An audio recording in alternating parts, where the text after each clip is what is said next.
have to say thank you to everyone for being here. This is incredibly wonderful and exciting, and I'm thrilled to be here. Here in Florida with an amazing group of physicians and scientists and great people here to stay healthy and commit ourselves to being healthy and to living well. The physicians and the scientists have come from all over this country and from Europe and faraway continents. And I just recently learned that this disease, which is called an orphan disease, has now been diagnosed on 6 of the 7 continents. So far, only Antarctica has no known cases of Waldenstrom's. I also just learned that we have attendees from India, from Europe, from Canada, and from all over the United States. So we really have a global effort going here, and that's incredibly wonderful and exciting. All of us, whether we're patients or whether we're here with patients, whether we're physicians or whether we're scientists, are engaged in what I call a creative process, which means we have a situation, we have a problem. In our case, the problem is a diagnosis of Waldenstrom's macroglobulinemia. And we want to get to a result, and that result is to be healthier, to live longer, to live better. But we're not exactly sure what the path is to get from here to there. And it's by coming together, listening, learning, asking every single question we can think of, that we begin to fill in pieces of the puzzle and create new solutions and new answers and better ways to treat and to deal with this disease. And how incredibly fortunate we are to have all the experts here. It occurred to me that if this were a reality TV show, we might call it Ask the Experts. And, but it's better than a reality TV show because we really can do it. Nobody scripted this deal for us in advance. There's something a little, actually maybe a lot, unique about the professionals who are attracted to treating and dealing with and researching this disease. I was talking a few minutes ago with Ellen Patterson, who is a nurse, and Dr. Kyriakou, who came here from Europe.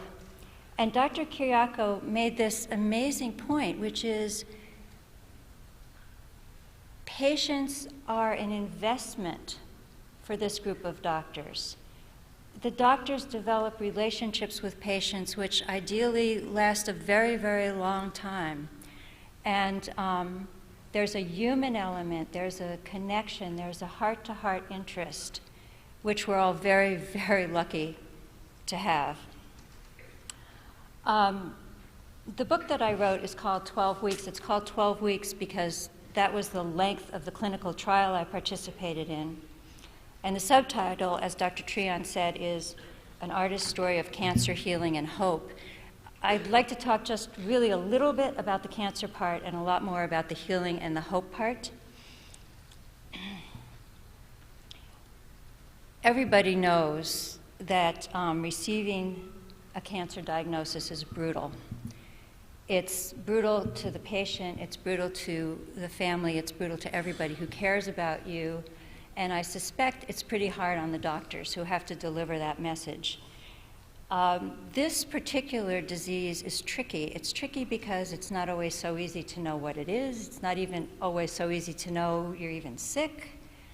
And it manifests itself so differently in different individuals.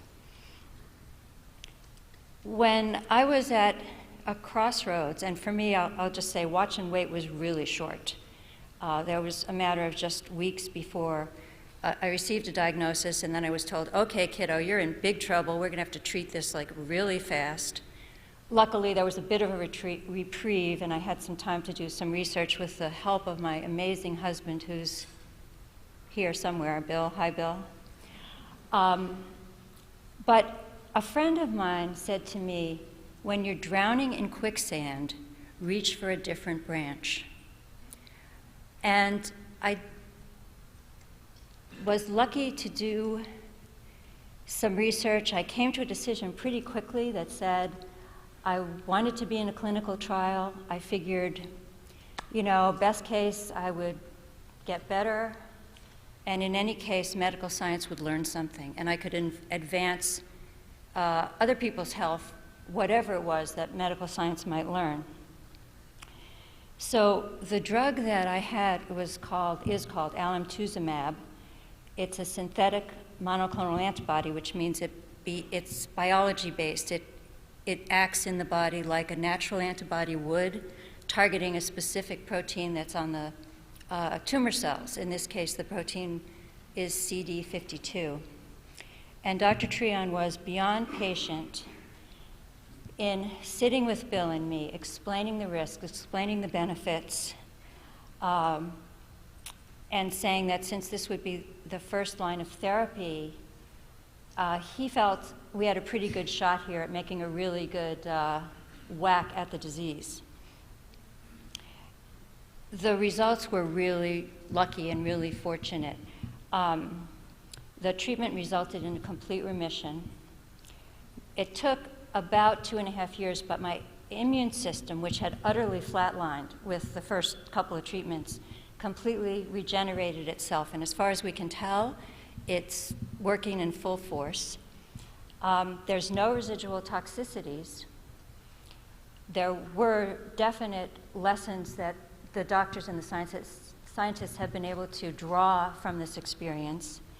And the definition of Waldenstrom's macroglobulinemia as incurable has now been challenged. Once I was through with this clinical trial, I had two questions. The first I posed to Dr. Treon, and that was, what can I do to help you? And the answer was, we need more clinical trials. It's only through people's being willing to participate in clinical trials that the doctors can learn how to make treatments better. And what's kind of important to know, which you just pointed out to me, Dr. Treon, is this. In most cases, the drugs that are going to be used are already out there. They've already been approved for treatments of other diseases. It's not like it's a complete black box. The question is, if these drugs are effective in treating certain diseases which are similar to this one, let's see how they behave when they're used to treat this one. The second question I asked myself, and that was, why am I still here? And the answer that came to me was, write a book and try to make this experience useful to other people. So now to shift more to the healing and the hope part. We have in this room fewer patients than we have people here who care about them. And that's a fantastic balance. The energy and the care and the support of other people is beyond value when someone is sick and when someone is dealing with a disease. For me, my family, our friends, and what we call the mighty team, which is my doctor, the nurses, the people behind the scenes in the lab, behind the scenes in the office, all form this incredible, almost protective ring. And I could feel that energy and know how important that is. And I'm sure everyone here knows exactly how important that feeling is.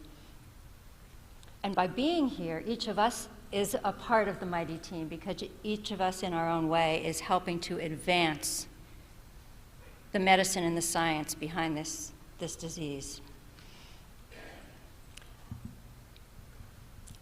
Holistic healing techniques were also very helpful for me. I started meditating pretty early on and continued meditating through this whole thing, holding a vision of being well. I didn't know how I was going to get there, again, part of the creative process, but I knew what I would ideally like the end result to be. One of the things that I learned in the infusion room, and I was in the infusion room a lot,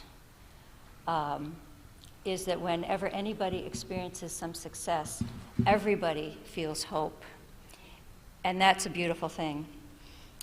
In just a very short time, meaning just since I was in this clinical trial in 2005, there's been fantastic progress made. Many more clinical trials, many more drugs are showing really exquisite results. Projections are that there will be more lasting complete remissions. People will live longer, better, healthier, and happier, which is pretty fantastic, and to everyone's credit here. I want to go back for a second to this disease is being diagnosed on 6 of 7 continents. It's pretty well believed that some people have a genetic predisposition to Waldenstrom's, and it's also now known that pollution or environmental toxins can function as a trigger. Non-Hodgkin's lymphomas are on the rise around the world. This is included among them. And I feel it's very important, in addition to taking care of our own health, that we try to advocate for the health of the planet. Certainly, thank you. Certainly for ourselves and definitely for our kids.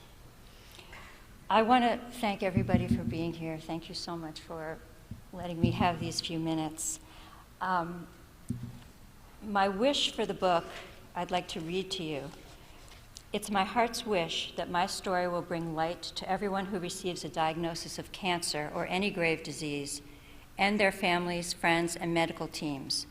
The path need not be dark. And I'd like to end with something my doctor said to me in 2008. "We will find a cure," I heard my doctor say. "We won't settle for anything less." Thank you very much.